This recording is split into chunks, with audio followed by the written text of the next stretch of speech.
कहा जाता है कि सफल व्यक्ति वो है, अमीर व्यक्ति वो है जिसकी खुशियां सस्ती है। जोड़ियों के लिए और बल्कि आम आदमी के लिए कवि सम्मेलन एक खुशियों का एक मौका है, क्योंकि खुशियां सबसे आसानी से मिलती हैं कवि सम्मेलन में। सोसाइटी का एक कवि सम्मेलन आपके समक्ष है। मैं बताना चाहूंगा कि पूर्व में श्री सुरेंद्र शर्मा, श्री अशोक चक्रवर्ती, श्री हरिओम जी पवार, श्री मानवी वर्मा जैसे हस्ताक्षर हमारे बीच काव्य पाठ कर चुके हैं। और उसी क्रम में जो युवा पीढ़ी है हमारे श्री अरुण जयमिनी जी, प्रदीप चौबे, कुमार विश्वास, महेंद्र अजनबी जी, श्याम ज्वालामुखी और भी बड़े लब्ध प्रतिष्ठित और सशक्त हस्ताक्षर हमारे बीच में एक मंच पे अपने कार्यक्रम दे चुके हैं और काव्य पाठ कर चुके हैं। पर अगर हम अखबारों में नजर डालते हैं तो मंदी, करप्शन, निरालारिया, विकीलीक्स, स्विस बैंक और मुन्नी की बदनामी और शीला के बीच हमको लगता है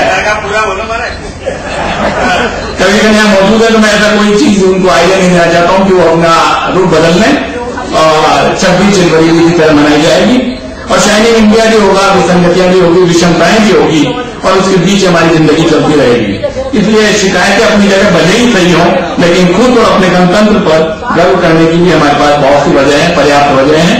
शिकायतें अगर हैं हमें तो गर्व भी बहुत है।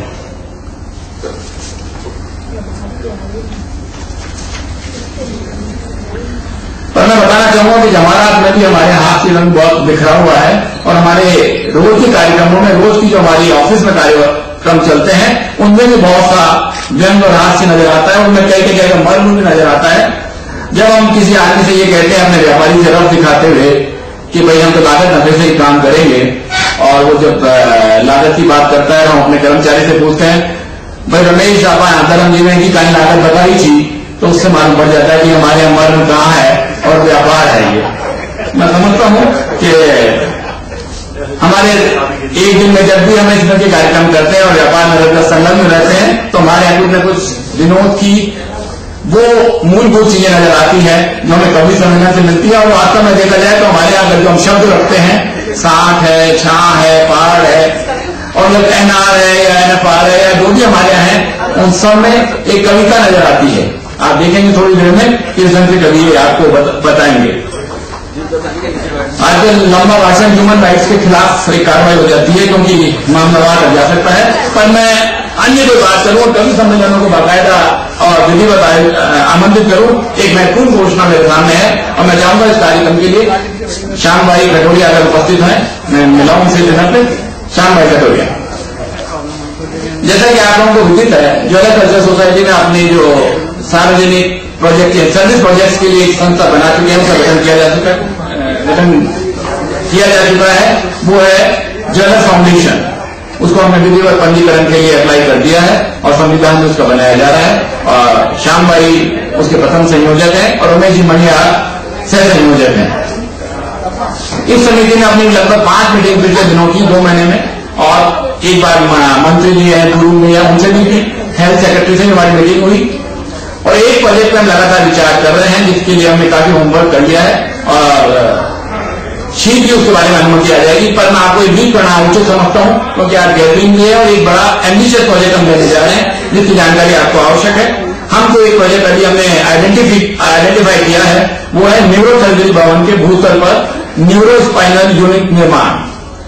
एसएमएस हम जैसे जाते हैं और न्यूरो सर्जरी का जो डिपार्टमेंट है उसके राइट में लगभग 10,000 स्क्वायर फीट का एक हॉल है जो जेसीएस के लिए हम लोग प्रयास कर रहे हैं कि जेसीएस उसका विधिवत उसको संचालित करे, उसको सुसज्जित करे।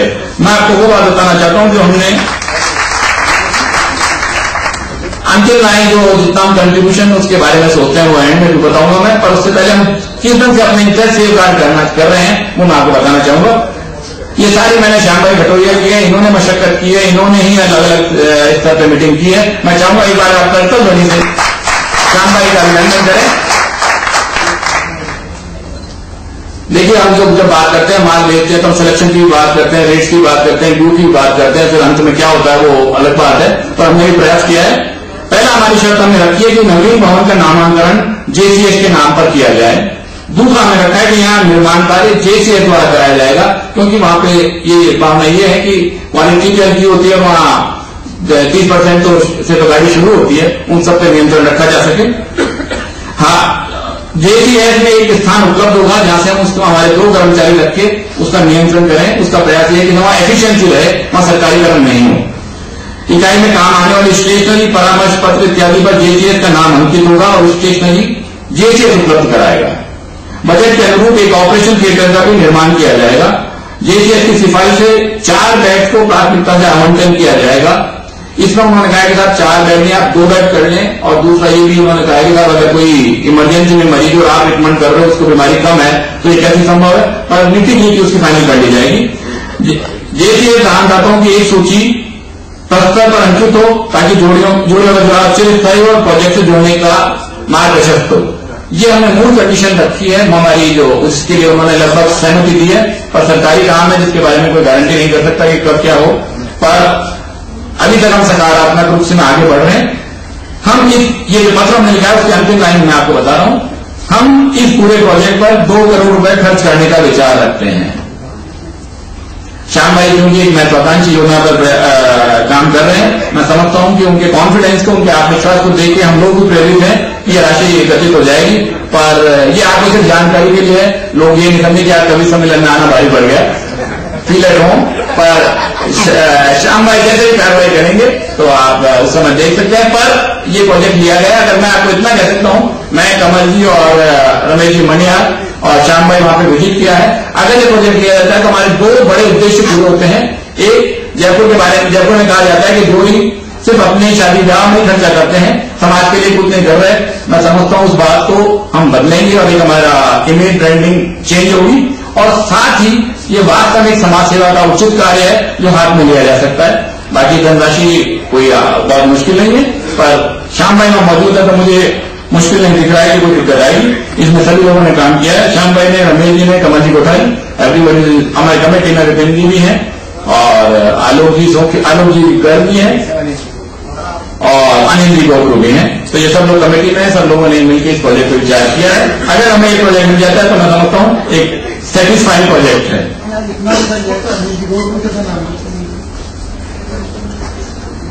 हमें लोगों के लिए कहा कि साहब अगर 2 करोड़ का प्रोजेक्ट क्यों लिया गया, बड़ा लेना चाहिए था।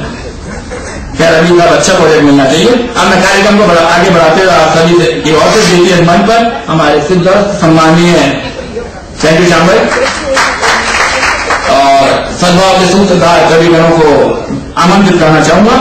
और सर्वप्रथम आमंत्रित कर रहा हूं नई दिल्ली से पधारे श्री उदय प्रताप सिंह जी। माननीय उदय प्रताप सिंह जी समाजवादी पार्टी से 4 बार सांसद रह चुके हैं।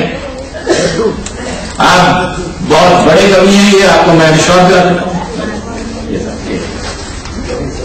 सर अभी जो देश का जो सबसे बड़ा कवि सम्मेलन होता है लाल किले पे, उसमें 38 कवि होते हैं और 10 बजे से शुरू होकर सुबह 4 बजे खत्म होता है।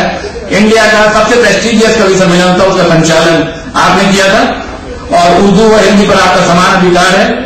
और इस सम्मेलन इस आज के हमारे इस कार्यक्रम में जब आप बता रहे हैं, आपके सम्मान के लिए मैं आमंत्रित कर रहा हूं हमारे आज के कार्यक्रम के कन्वीनर कमल जी सामोदिया को।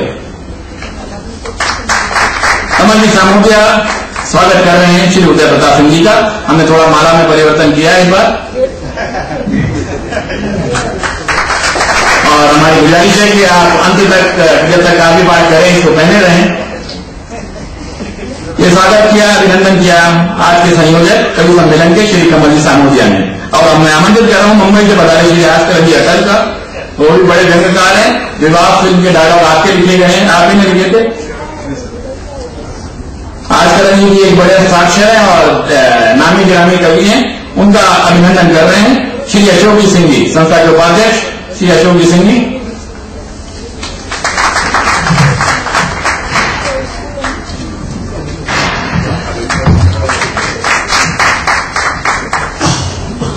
और हमारे बीच आज पुणे के लिए कर्नल वीपी सिंह जी, जो कि आर्मी में कर्नल हैं और जिनको यहाँ कार्यक्रम देने के लिए बाकायदा आर्मी से परमिशन लेनी पड़ती है और ऊंचे कद काठी के, उनके आप व्यक्तित्व से देख सकते हैं कि निश्चय ही वो कई ऐसे कार्य में है जो देश सेवा का है।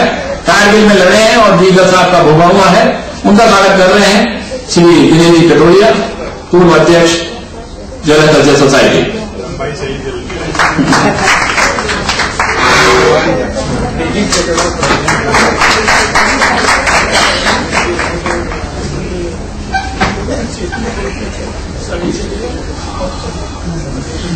और श्रीमती सविता जी शर्मा जो गीत गजल की कवियत्री हैं, हमारे जेसीएस के मंच पे पहले पधा चुकी हैं, उनका स्वागत कर रहे हैं।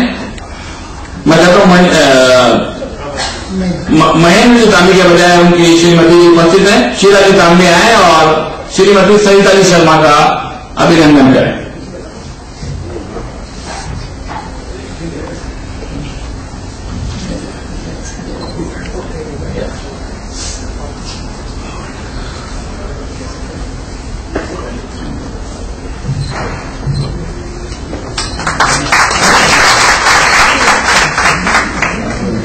लंबाई में हमारी जो कवित्री जी ये भी कम नहीं है। कहता हम उनको मैच नहीं कर सकते हैं। मुरैना के श्री तेज नारायण बचेन जो कि जन्मकार हैं, लाभों के क्षेत्र से हैं, मुरैना मिनट के हैं और उनका स्वागत कर रहे हैं श्री रामचरण जी, कार्यकारिणी सदस्य श्री रामचरण जी।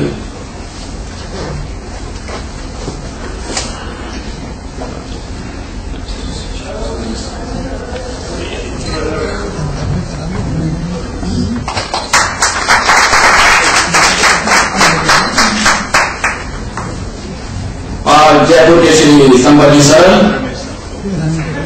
अच्छा ये सॉरी, चित्तौड़ के श्री रमेश शर्मा,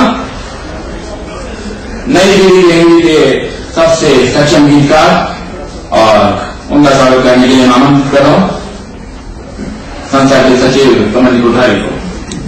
श्री कमल जी कोठारी स्वागत कर रहे हैं श्री रमेश शर्मा का।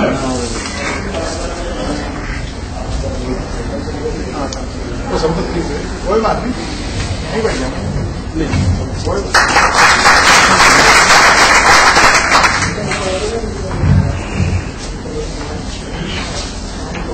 आज के हमारे कार्यक्रम के संचालक और हमारे स्नेही, हमारे मित्र, जिनको हम जब भी चाहते हैं और जिस भी कभी को हमको अप्रोच करना होता है, हमारे पास एक ही जगह है, एक ही माध्यम है, वो है जयपुर के श्री संपत्ति सर। मारवाड़ी में भी आप दक्ष हैं, विदेशी बहुत यात्रा कर रहे हैं, गाड़ियां भी आपने 2-3 ले रखी हैं और देश विदेश यात्राएं आपकी बहुत है, सफल करते हैं। और सबसे बड़ी बात है कि जयपुर के रूप में आपने जयपुर को नई ब्रांडिंग दी है। कैलकाटा से मैं जानता हूँ जहाँ मेरे बेटे का ससुराल है, वहां भी लोग संपत्ति की चर्चा करते हैं, तो कुल मिला के संपत्ति ने जयपुर का नाम बहुत रोशन किया है। और क्योंकि अब सब लोग कार्यकारिणी दे चुके हैं, मैं चाहूंगा कि मैं इनका अगर अभिनंदन करूं तो मुझे भी अच्छा लगेगा।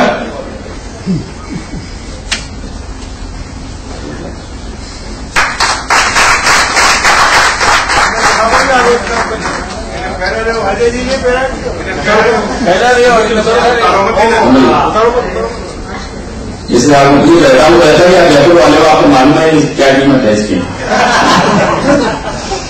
क्या मैं चाहूंगा कि आप अपने मोबाइल्स को म्यूट पे रखें और तालियों को नहीं।